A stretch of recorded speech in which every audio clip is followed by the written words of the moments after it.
Assalamualaikum warahmatullahi wabarakatuh. Perkenalkan, nama saya Gania Sarah Rinjani dengan NPM terakhir 083. Di sini saya akan mereview mengenai materi apa saja yang dipelajari pada blok tumbuh kembang gigi dan oklusi, tepatnya pada mata kuliah anatomi yang merupakan sebuah topik fundamental dalam ilmu kedokteran gigi. Nah, di sini saya mempelajari bagaimana gigi tumbuh, jumlahnya, anatominya, dan bagaimana mereka bekerja sama dalam oklusinya. Nah, yang pertama, gigi itu kan melewati 3 periode penting, yaitu yang pertama ada periode gigi sulung yang dimulai sekitar usia 6 bulan dengan erupsi incisivus central mandibula dan berlangsung hingga usia 6 tahun. Pada periode ini, kita itu memiliki total 20 gigi sulung. Yang kedua, ada periode gigi campur atau mixed dentition yang merupakan fase transisi yang paling dinamis.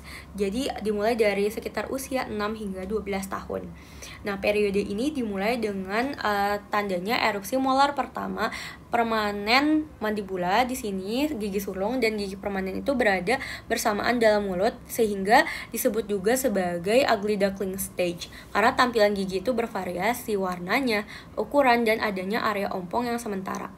Nah, pertumbuhan rahang itu terjadi paling cepat pada fase ini gitu. Lalu ada periode gigi permanen yang dimulai setelah usia sekitar 12 tahun yang ditandai dengan tanggalnya gigi sulung terakhir.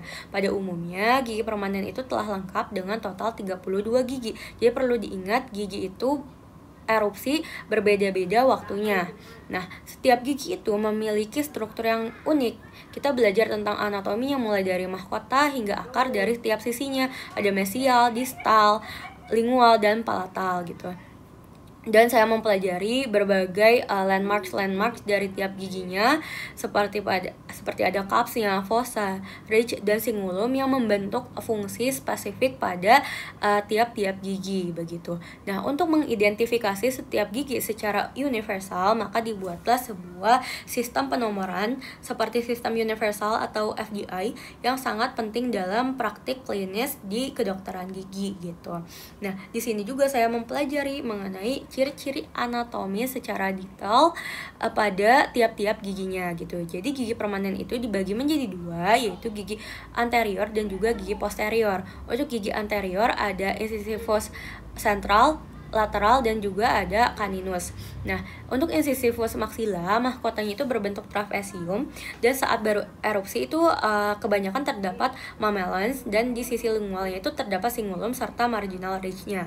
Untuk incisivus mandibula, ciri khasnya itu sangat simetris dan merupakan gigi anterior terkecil dan lingual fossanya itu dangkal.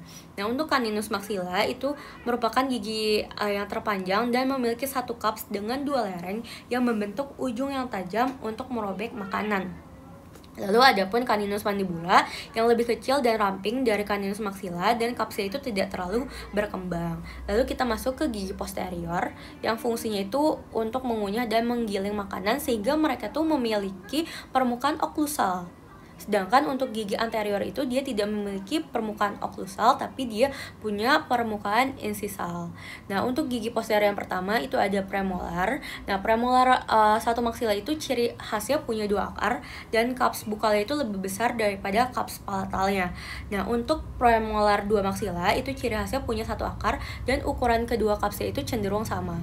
Kita masuk ke molar. Nah, molar satu maksila itu merupakan molar terbesar di rahang atas.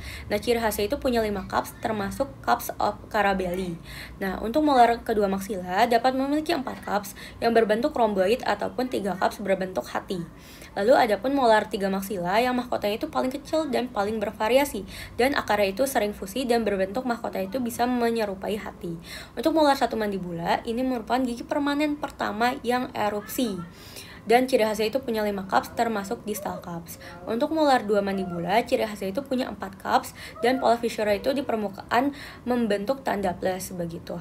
Nah, sebuah detail anatomi gigi ini sangat penting untuk memahami oklusi, yaitu hubungan kontak antara gigi rahang atas dan rahang bawah saat rahang itu tertutup begitu.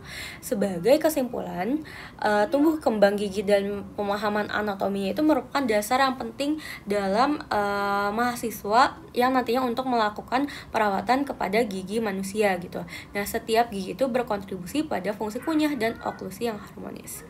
Sekian rangkuman dari saya. Mohon maaf apabila ada kesalahan. Terima kasih.